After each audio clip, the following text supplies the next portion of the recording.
The Special Anti-Robbery Squad of the Nigerian Police, otherwise known as SARS, is hereby dissolved across all formations.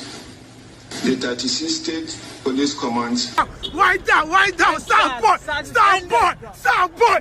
We won. Come on, brother. You already know my chica. What's going on, bro? I speak to you right now on my way here. The IGP in Nigeria has disbanded SARS.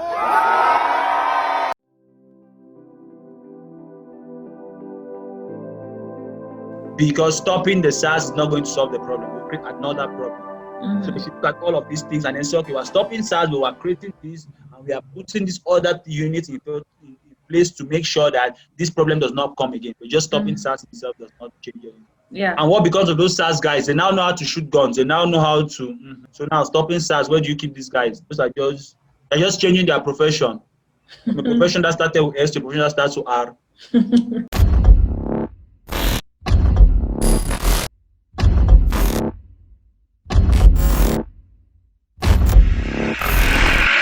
Hi guys, and welcome to this episode of the Just My Opinion podcast. Today we are going to be talking about the hashtag ENDSARS and the hashtag EndPhoneTax. So these are two things happening in two different countries. So for the ENDSARS hashtag is basically this task force in Nigeria. The meaning of SARS is Special Anti-Robbery Squad. So their role is to fight robbery. And now the strategy they are using is basically just looking at you, your appearance, what is your hairstyle, how expensive does your phone look, what kind of laptops are you using, what car are you driving. Yes, that's the criteria they use to identify you. It's not that you have a criminal past or anything. And sometimes they go as far as even killing these youths on the spot instead of taking them through the normal process of the law. So over the past few days, celebrities have been speaking out against it. We have Wizkid speaking out. We have Don Jazzy. We have Tiwa Savage and Files the Bad Guy. I think even Runtown spearheading the march in Lagos City. This cry from the Nigerian population and the voices of their celebrities have gotten to the international population. Now we also have people like Cardi B, Big Sean also speaking out and saying and using the ENDSARS hashtag. We are going to be talking about this whole thing and basically what strategy, over here on the Just My Opinion podcast, we like to look at the problem, the root of the problem, and then the solution. We'll just give our 2 cents on the solution that we think will be best for this to be resolved. So I think this is a very big topic we are putting all in one, and maybe down the line we'll have to split it, although we'll discuss that one. So my whole approach is the background with regards to, I always tell people, like, if you don't understand the problem, you are definitely giving the wrong answer. My biggest effort is in understanding the problem, not talking about the problem, understanding the problem. Those are two different. We're not blaming who is at fault for the problem, but understanding the problem. And then the part of understanding the problem might be mentioning who is responsible for the problem. So these are two problems we have here, but I think they're coming from the same causes. They have similar consequences, but I feel like we should approach each problem separately. So the whole ENDSARS thing, SARS actually stands for the Special Anti-Robbery Squad. So I was watching some comedy yesterday, and then it was this comedy of these guys who usually judge people at the entrance to heaven or something. And then the SARS officer came and asked him the meaning of SARS, and he did not even know the meaning of SARS. And they were like, the word is clearly the robbery, anti-robbery squad. And then you guys are just harassing everybody now on the street. It's true, some of the things which the whole scammer things they do, it's a very thin line between what they do and how it can easily cross into robbery. But we all know the robbery which this squad was particularly targeting at. I recalled, was it like 4 years ago or so, no, maybe more, 5 years ago when I went for some vacation thing to Nigeria. I recall I was going through the road counter to actually see the whole landscape. It was really scary because they have all these coupe de routes, as we call it in French, or these people who road robbery kind of things, where they come with their cars, jack everybody, phones out, watch that, So you have a number of these patrols on the road where we could be driving. I recall we're driving between Ikom to somewhere in between Abuja, going that direction. And then just saw cars turning, and they were like robbers on the road. All the cars and they turned in a very risky way. I mean, like, you could have an accident and anything can happen. They just turn on the spot, and then all the cars drive back to the nearest police control, and then the police control escorts us back now to go across the path where these robbers were attacking on the road. And they're very fast because the police are on checkpoints everywhere. And it was a very terrifying but yet very educative experience, because I was like, even their checkpoints or their controls, they have these sandbags and gun things on it. Where in Cameroon, a new control post is maybe like a rope across the road or some plank thing to just stop cars not to hear.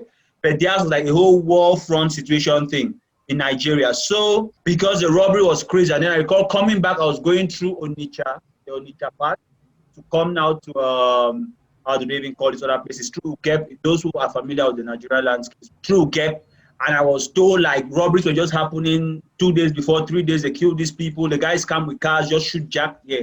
So they have those kind of situations. So I actually see the relevance of something like SARS. But now, knowing what it is, it has just been misconstrued. Actually, you mentioned all the celebrities coming up. I think this whole thing, I first saw it, I've been hearing the outcries of SARS. And for those who know what this is all about, that's why I said Africa is so united in their confusion or in their negative things. Africa is so united when it comes to our problems. We are so, how can I call it, similar in our problems. So exactly what's happening in SARS, we bring it back to Cameroon. For those who, maybe, I don't know, those who are around Boya know exactly what's happening. That's exactly. So if you're around MoneyGram things, there are policemen who are just specialized. I don't know if they have a MoneyGram unit now in the police service, where they're just patrolling around the MoneyGram or the various money transfer things. As soon as a young boy comes out with dread, they have these shirts they wear, they call the Malian things. They wear socks, silvers, they might have dreadlocks sprayed, expensive phone, even not expensive phone, but these particular things, maybe earrings here and there, they have sprayed their hair with some color. The police just jump on the guy and they're like, give us your phone. I don't know which law they are using. I know a phone, you almost need like a warrant or something to get into somebody's phone. Like their house, it's something personal. So you need some legal document to get to the phone. For some reason, you just prey on these guys, collect their phones. They open your phone, they don't want to know what they have. So I think, like, I don't know if it's informally or it's formally, but there are some policemen who are so informed about the whole scamming movement now. So they'll be like, why is this app in your phone? Why do you have this thing like this? Why are you having cash pay here, Bitcoin, that, blah, blah, blah, and they did that. So those things, they just use that and say you have incriminating things in your phone. So normally the law says, I think you have to be, I don't know the legal word to use, but you have to be held or confined or detained. If you are a danger or you are a suspect, in order to verify, they can detain you for 24 hours. But most of the time, these guys are just scared. They don't know their rights or certain things. So they just, actually, but if you have your ID card most of the time, because the reason why they should keep you is to identify you to be sure that you are not a criminal or a criminal. If you have your ID card and they should have information on who they want and what they want. Your ID card shows that you are not a criminal, so they don't even have to detain you. But most of the time, if you have an ID card, that's where it's a problem. But if someone have their ID card, everything clearly showing, then they still get detained, they seize your phone. Then now, because the guys have this easy money thing to give 10,000, 5,000, 50,000. So for how many years now, I recall there was this thing in Cameroon where, especially in Boya, I'm talking about Cameroon Boya in particular, where they'll be doing that is random controls. But I've noticed that in the last few years, we have not had those things. So I feel like they're making enough money off the scammers. They don't need all these other smaller things. Then I recall when Donald Trump was diagnosed with, I think, COVID, he went on express. I don't know if you saw it.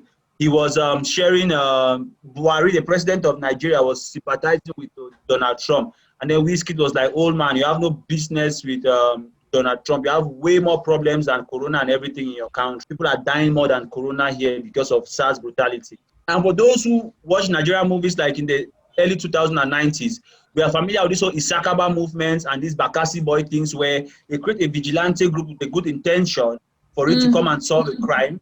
But because of the poverty and many other factors which I have listed here, which we'll look at later on, they now start going the negative way and they even become bigger criminals than the criminals themselves. And then now you have to create another group to come and disband a group that was created to stop criminals because they have become criminals themselves too. So that's the situation here. So you have guys like Wizkid wrote that, then I've seen Burna Boy and these other guys were mostly online. I've seen Runtown, Tiwa Savage, Don Jazzy, Fall, they have been on the screen. Then even Naira Marley started discussing. You know, Naira Marley is like the unofficial leader of this whole group of people. Okay. Yeah, so he even had a Zoom call with a top-ranking police officer, and they were talking on the problem and how to solve it and things like that. It was quite constructive. And I think yesterday also he came out saying that, although he was speaking most of the time in Yoruba, so I couldn't understand everything. But the whole idea was, it's like, he has not yet gone on the street. and he's trying to appease things because his mom has either told him not to go on the streets because so at times there might be all this confusion, they are a target, and somebody will just know we're gonna shoot you in the name of the protest, but they wanted to kill you a long time ago. Yeah. Then now, as you said, international guys have jumped on it too. Cardi B has gone online. Nasty C, Chance the rapper, Trey Songz, even Diddy put something out this. It's going global now, and I feel like the Nigerian authorities are having issues with that. But as usual, I tell people like the problem did not start during the consequences. I've actually been pulled over about twice by the police because of the kind of car I drive. I drive a convertible Chrysler kind of thing. So they are like, a young man, why are you driving this car? And I have professional documents that show that I have a very good job to justify this. Then they'll let me go. And then when I showed them my cards and everything, I remember that the policeman was like, when you drive this kind of car and I don't know you in this town, you should come and greet me or something. And I was like, I was just sounding like a gangster movie, you know, like where the gun is like, who are you in this town? Who are you, this new man, this fly coat, and I don't know you? And I was like, I was just laughing, and I was like, no, it's okay, I'll come and see you. But I've not gone to see him, and every time he sees me in town now, so about twice they disturb me like that. And when they realize that, okay, this guy of this particular car is like this, they don't disturb me anymore. But when they see me, they're always like, you this man, you have not come to see and those things like that. So I'm just imagining, what about younger guys who might not have the kind of standing I will have to protect themselves? They could really get harassed. I mean, those are things from people like, why are you driving this car? I'm like, what is the crime for driving the car? Yeah. I can really relate to the situation. It's not a far-fetched thing. So I feel like Cameroon also has its own SARS situation. They don't yet have a name, but I want to call them the Special MoneyGram Unit. That's where those guys patrol. It's not SARS for us. So I feel like, as usual, the problem, I don't know if I should go to the problem. I always say when it concerns human beings, we need holistic solutions. You cannot touch one thing, or either attacking the police or sensitizing the police, and you don't sensitize the community. It does not solve the problem. You cannot create laws without training the people to implement the laws. It does not solve the problem. So with human beings, when it comes to social problems, you need what we call holistic solutions. But the first thing, most of the things I attack, if you notice when I mentioned, I was like, okay, so you have the symptoms that will go with these guys is like dreadlocks, the kind of shorts they wear, the phone, the laptop, his car, and things like that. I'm gonna tell the guys like, man, I live way below my means just not to attract the wrong kind of attention, knowing that I don't have the kind of defense to protect myself from that kind of attention for now. So it's something that is not the best solution, but at times you just want to protect yourself in the meantime, though. You don't want to get shot, even if you are right. The next thing I say, the community, it's a community problem. If you look at it as a SARS problem or a scammer problem or a whatever problem, it's bigger than that. Because most of the time, these police people are people's fathers and brothers and sisters. When your father comes back home with that bunch of money from the scammer, what do you say? That's my argument I've always gone by. People don't always agree with me, but I feel like when people want to distance themselves from the problem and then say it's you and it's not me, but when behind the scene you are benefiting from that problem, it's not being honest, and the problem will not stop because there is a need for the problem. I feel like the community just has the leaders it deserves. If the people can be a little bit better quality, I've seen things where we're in a car and people are criticizing the system, and the least opportunity they have to give a bribe or to not pay some road tax thing, they do it. And I'm looking like, whoa, this guy who was giving all these principles in this car, like the government is their thieves and the rest. But look at what you are doing. If you're small scale, you don't want to pay 1,000 francs here and there, that there are this whole, how do they call it, toll gate things you don't want to pay. I imagine what you do when you have access to 2 billion in front of you. So don't think honesty is just for the person who is 2 billion. You 100 francs every day, just throwing debt all over the road, on the street. That responsibility translates into government and everything else. So the government is just a bigger scale reflection of the people, but the people just get the leaders they deserve. I was listening to this TED talk, and this lady was basically talking about some people who we look up to and say like these are role models in society. And she said there are a lot of people in the crowd who are not going to agree with her because like most of the time people feel like, let me say like Gandhi or Martin Luther King, people hold them to some kind of high standard. And when you want to criticize them or say some of their flaws, people don't even want to hear because they're like, once you are able to get to that stage where you're able to fight for that kind of degree of change, you should probably be like a saint. So a lot of times people hold those people to great standards. So they feel like, okay, since I am not a saint, I cannot fight for it. But the saints are the ones who fight for it. But her point was basically that if we start looking at these people like they are flawed like all of us, they all had shortcomings like all of us, then we will relate even better. We'll relate even better and see that it doesn't matter if we have some flaws, we can also be like them and fight. But when we put them on these pedestals, we kind of like push ourselves out like, no, I'm not the one to fight. Is the president, is the minister, you put yourself out of the fighting or the solution panel. These are symptoms of a dysfunctional society in which we spend our time trying to solve the consequences and not the causes. So let me go to the causes here. I have the issue of poverty. It cuts across at various levels. Why these youths are scamming? So don't get me twisted here when it's like I'm going against SARS because I'm supporting the scammers or whatever, or the armed robbers. No. So it is just poverty which is causing poverty in morals and poverty financially, which is causing the SARS guys to do what they do and the scammers and the robbers to do what they do. You have to elevate those things. Community responsibility, that one I think I've explained it a lot. The selection criteria into these whole SARS bodies. So most of the time when you look at the way they select people to get into our armed forces, even like generally professions here, I recall like out there the teachers, when I went to Europe, the teachers you meet, you see them passionate about it, they want to transform your life. He actually goes out of his way, giving extra hours to teach you to make sure you understand. But in Cameroon, I got the impression like the teacher had a grudge. He wanted to be a pilot or a doctor, and he got stuck as a teacher. So he's just angry. He's just angry. The selection criteria in most of these things is so twisted and it lacks passion or no human factor element. It's just about the money and the willingness to survive, which people get selected and then they do what they do because of the selection criteria. The salaries too is not helping most of the time. I am fortunate enough to have, I will not want to say exactly how things work with me, but I know I'm not a reflection of the reality. But when I hear the reality at times, it's like a miracle. I don't understand how people survive with those salaries. So I feel like the salaries is really a problem. Job description too. In Cameroon, we are known to have very vague job descriptions. They'll hire, and as I'm saying, it's the same thing in Africa. You hire people like the joke those guys are making about what's the meaning of SARS. He doesn't even know the meaning of SARS, how he know what he has to do. The basic thing that should be on everything in his mind. People don't have job description. In Cameroon, one time they hired how many thousand people. And then those people just go into the workforce and they're just sitting there. At times they become secretaries, whatever. But this guy had a degree, a master's in, I don't know, sociology or literature or something. And you go and put him in forestry and he's now the secretary there. And it's just a confused system. People don't know their job descriptions. Nobody actually takes time to tell the person like this is what you have to do. And this is the input and the output of your effort every day. To even give them that passion to know that this is what I'm contributing in society. The next thing is vague laws and vague and ambiguous laws and policies. So I recall that when this whole corona thing started and then he came up with the whole mask thing, and I think there was some arrêté or something official that came out with regards to the face mask people putting on. And I was just telling friends like this is a good thing, but knowing Cameroon, this might be a very bad thing. They have just created another avenue where the law enforcement or the police officers are going to exploit people massively. And we all saw what happened. I recall there was one time on my street, the car would just be patrolling up. It picks up like 10 people.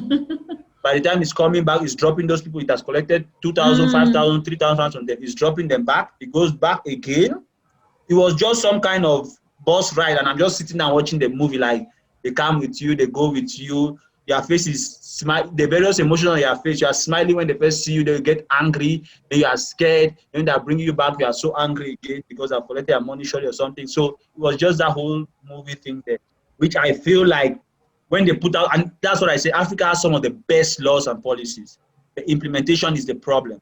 The people who are implementing are not trained to implement those things, and then they don't actually look at, as I always say, we don't understand the problem. So we are giving very wrong solutions to the problem because we don't understand. So in an effort to solve the problem, which is a good thing, they create even more problems or bigger problems through their solutions, which are all wrong and misguided. So when you don't understand every aspect of forestry, how the implementation to the ground level of who is the hunter, who is the eco guard, who is the timber exploiter, who is chasing who, in those kind of aspects, or you don't understand, okay, when a woman is, let's say in the case of, let's say, gender violence and those things, how she feels, and so what kind of place can better encourage her to complain or to drop, those kind of details.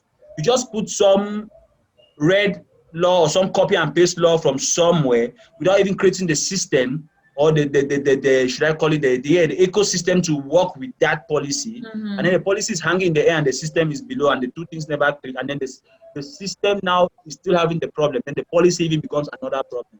And then it needs to sensitize the masses. I tell people, if I'm voted president in Africa today, I'm sure I'm going to resign after a week, because you cannot lead a people who are not ready to be led. Ready to be led, I mean like mentally. When you have a certain quality critical mass, then you do the right thing, you are killed. You do the wrong thing, you are still killed, because the people don't just get it. I was watching one of my should I call him my leaders now, the people I watch a lot, PLO Lumumba, where he was saying Africans are very passionate about foolish people.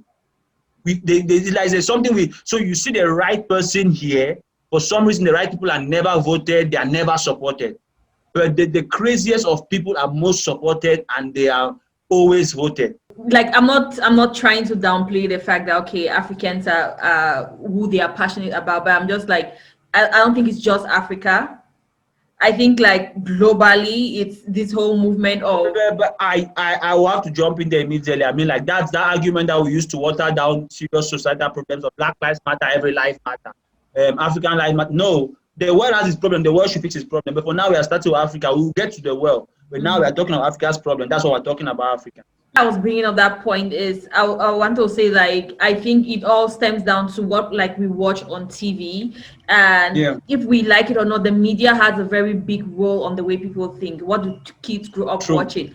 And that's why I wanted to say like the world in general, because like I feel like you have all this reality TV that people consume, which most of the time people feel like that's reality, but that's not the real reality. And people like, for example, like you see the president of America, this was a reality TV host or something like that. Yeah, so people kind of equate reality TV to reality, which is not the case. And reality TV is filled with so much craziness. This is things that people have been growing up watching for years and years and years. That what determines who you vote for, who you choose as your leader, and so on. Yeah. But that's why my next point, and I mentioned community responsibility. I mentioned the community problem. The next thing is sensitizing the masses. So for me, I said this generation is not going to be a generation which is going to change and then live in that perfect smooth society. But this should be a generation that is going to sensitize as many people as possible, so that the next generation would have that foundation to be able to build the society we're looking at. They're trying to build without sensitizing to put that foundation, the walls will always come down. And the last thing I have, which is from the problem and then proposing a solution, is the issue of check and balances, the whole check and balance system. So our system is one in which people there's no accountability. So everything is done anywhere. And even when there is some system put, like if you are not of a certain circle, you don't know that in Cameroon we have things like police the police. There is a whole law force which is there to police military people, to police officers. So if a policeman does something wrong, you just go and complain, but to that unit. The police will abuse and trample on your rights as much as long as they want to, and then you don't know where to even start complaining. Because normally what the average man knows is that you should go and complain to the police. How can you go and complain to the police when the police is the one harassing you? So it just leaves them in a very abandoned, lost sheep state of mind, and we are just there. And I always tell people why I'm raising all of these things is, as I said, I hope that is the generation that is going to sensitize. Africa has never lacked people to protest and to fight, right from slavery to colonization to New Year. We always have people to make noise. But what we don't have is think tanks. We don't have people who, because when they're making noise, you cannot think in that space. But every society needs a 5, 10, 20, 100 people who, why these people are protesting to send the signal to the masses, like there is this problem, they are here strategizing on the solution to come and implement after those people are finished making the noise. But it's a sad situation in Africa because those who think are to be thinking are also there making the noise with everybody else. That noise has never changed anything. If it does not affect certain numbers, people's pockets, people's lives in a certain way, that noise we are making does not change anything. Or even if it wants to change, it's just going to, how do they even call it, sugarcoat or make up the problem to make it look like a solution. But after 5 years, the makeup will dust up and then we'll still have the same problem. It's similar, it runs around all of Africa. It just happens now that it's the SARS situation that has blown out of proportion the way it has. I feel like, as usual, in what I say is, as usual, our solutions are not adapted to our problems. So the solutions become problems in themselves. And we have to start looking for new solutions to intended solutions. So specifically with this SARS situation, like I said, the masses are calling for an end to the SARS task force. Do you think is better putting an end to this task force or reforming? It's not a one fixed solution, not a one fixed solution thing when it comes to the society. There are multiple layers. Because this is the same thing. They will stop the SARS, armed robbery is going to jump up again, and the same people start protesting like, why people leaving us at the mercy of armed robbers? Or even I tell people, like, even the whole scamming thing, I don't want to, because scammers are champions online. I don't like to give my opinion with regards to scamming, but I'm not in support of it. And it's creating a lot of problems for entrepreneurs and other honest people who want to do it. I always even say like the whole scamming thing is blurred, because when you follow scamming to an extent, you realize like a number of other recognized legal structures in the society are also scams. So who is the scammer now? If they want to stop the SARS, they should have a good replacement for it. As I said, let them not target just the SARS. Let them look at all the problems that come with it. Because stopping the SARS is not going to solve the problem. It will create another problem. So they should look at all of these things and then say, okay, we're stopping SARS, but we're creating this, and we are putting this other unit in place to make sure that this problem does not come again. But just stopping SARS itself does not change anything. Yeah. And what becomes of those SARS guys? They now know how to shoot guns. They now know how to. So now stopping SARS, where do you keep these guys? Those are they're just changing their profession. From a profession that started with S to a profession that starts with R. Like I said in the beginning, over here on the Just My Opinion podcast, what is done is analyses are carried out, and then a proposed solution is being given. And I think that's what the ambassador did a great job putting that forward. So that is it for this episode of the Just My Opinion podcast. We do truly hope situations are being resolved in Nigeria and the whole of Africa, because we feel like the whole of Africa is suffering. There in each society you have these flaws. And I was watching this video that they were talking about something happened in Malawi, you have Zimbabwe, like everywhere you have all these problems happening. Right here in Cameroon, we have issues, a lot of issues going on. Yeah, so we do hope solutions are being found. Like the ambassador said, we need a lot more thinkers. We need a lot of thinkers. Yeah, so that's it from us. Thanks for watching. Remember to subscribe, hit the notification button, and see you guys next time. Bye.